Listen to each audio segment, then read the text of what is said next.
అసాధ్యమైనవి కూడా చేసేస్తానంట. అంతే, రైతులు రుణమాఫీ చేసేస్తా, డోక్రా మహిళ రుణమాఫీ చేసేస్తా, కాపులకి 10 కోట్ల రూపాయలు ఇచ్చేస్తా, కాపులను బీసీలో చేర్చేస్తా.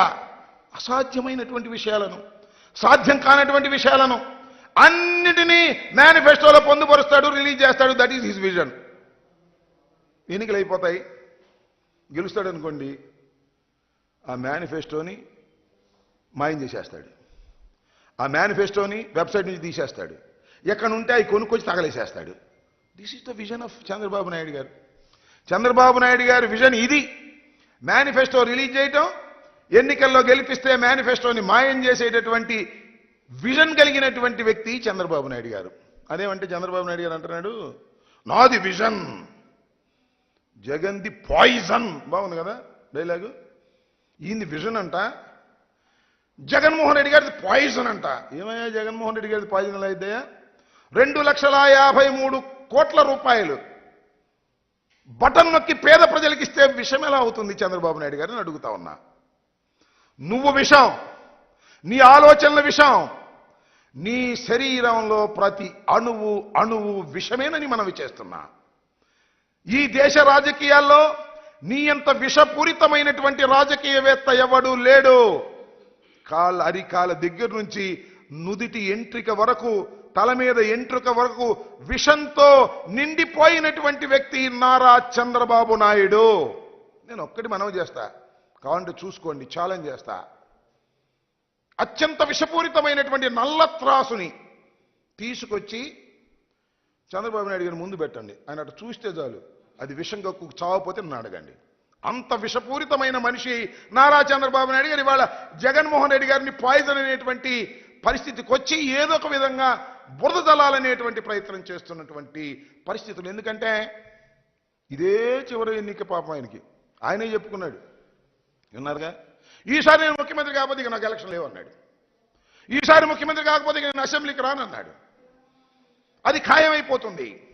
అందువల్ల ఏ విధంగా అయినా సరే అబద్ధాలాడు, సబద్ధాలాడి, కోట్లు ఖర్చు పెట్టి జగన్మోహన్ రెడ్డి మీద విషం చల్లి ఏదో ఒక విధంగా గెలవాలనే తాపత్రయమే కనపడుతుంది తప్ప ప్రజలకు మేలు చేశాను కాబట్టి గెలవాలనేటువంటి ఆత్మస్థైర్యం లేనటువంటి వ్యక్తిగా ఇవాళ నారా చంద్రబాబు నాయుడు గారు చాలా స్పష్టంగా అర్థమవుతున్నాడనే విషయాన్ని మీ అందరికీ కాస్త చంద్రబాబు నాయుడు గారి ఉపన్యాసాలు కానీ మీటింగులు కానీ అద్యంతం పరిశీలిస్తే చాలా స్పష్టంగా అర్థమవుతుందని కూడా మనవి చేస్తున్నా.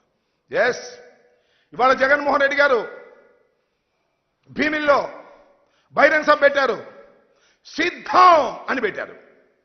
మేము ఎన్నికలకు సిద్ధం, సర్వం సిద్ధం చేసుకున్నాం, మా 175 మంది అభ్యర్థులు సిద్ధం,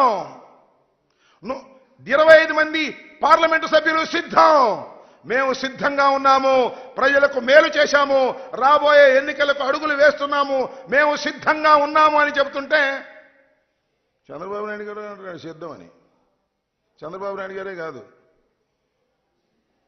ఆయన ఎవరు, పవన్ కళ్యాణ్ గారు, ఆయన కూడా సిద్ధం అంటున్నాడు. దేనికయ్యా సిద్ధం మీరు? నాకు అర్థం కాలేదు. మీ ఇద్దరు కలిసి కూర్చుని మాట్లాడుకుని సీట్లే అనౌన్స్ చేయలేనటువంటి దౌర్భాగ్యమైన పరిస్థితిలో ఉన్నారో, డ్రామా ఆడుతున్నారో తెలియదు నీకు. పవన్ కళ్యాణ్ గారు ఎక్కడ నిలబడతాడో తెలియదు, అనౌన్స్ చేయరు. చంద్రబాబు నాయుడు గారు 1 నిలబడతాడో 2 నిలబడతాడో తెలియదు. వీళ్ళు సిద్ధం అంట. దేనికయ్యా మీరు సిద్ధం? ఒకదానికి మాత్రం మీరందరూ సిద్ధం.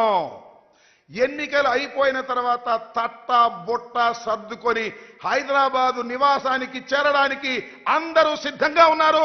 చంద్రబాబు నాయుడు గారు, పవన్ కళ్యాణ్ గారు, లోకేష్ గారు సిద్ధంగా ఉన్నారు మూటా ముళ్ళ సర్దుకొని. ఎందుకంటే ఇల్లు కూడా లేనటువంటి రాజకీయవేత్తలు మీరు ఆంధ్రప్రదేశ్లో కాబట్టి లారీకి సరుకెత్తుకొని సర్దుకోవడానికి సిద్ధంగా ఉన్నటువంటి ముఖాలు మీవి అని ఈ సందర్భంగా నేను స్పష్టంగా చెప్పదలుచుకున్నా.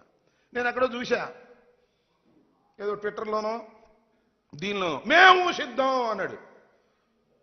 ఎవరు? పవన్ కళ్యాణ్ గారు. ఇలా బొంబేసి మేము దేనికేంటి సిద్ధం మీరు?